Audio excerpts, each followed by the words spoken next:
ঠিক এইভাবেই যদি প্রতিটি দর্শনকারী এবং হত্যাকারীর বিচার যদি দ্রুত সম্পূর্ণ হতো, তাহলে আমাদের দেশে এইরকম জঘন্য অপরাধ করার কেউ আরই থাকতো না, মানে প্রয়াস পেত না, সাহস পেত না।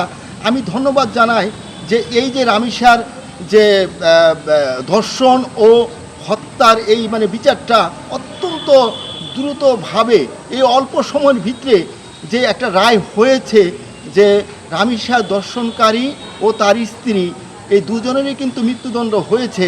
তো আমরা চাইবো এই মৃত্যুদণ্ড, এই সাজাটা দ্রুত মানে বাস্তবে কার্যকরী হোক। আর আমি আবারও এই সরকারকে, বিশেষ করে আমাদের মাননীয় প্রধানমন্ত্রী তারেক রহমানকে ধন্যবাদ জানাচ্ছি, কারণ উনি অত্যন্ত আন্তরিকভাবে উনি রামিসার বাসায় গিয়েছেন এবং বিচার কার্যটা দ্রুত সম্পূর্ণ করার জন্য সব দিক দিয়েই উনি সহযোগিতা করেছেন। এবং সেই সাথে আমাদের সমস্ত একটা দেশের মানুষের এই প্রথম একটা চাওয়া মানে পূরণ হলো। আশা করি ভবিষ্যতে এভাবেই মানে বিচার কার্য চলবে। ধন্যবাদ।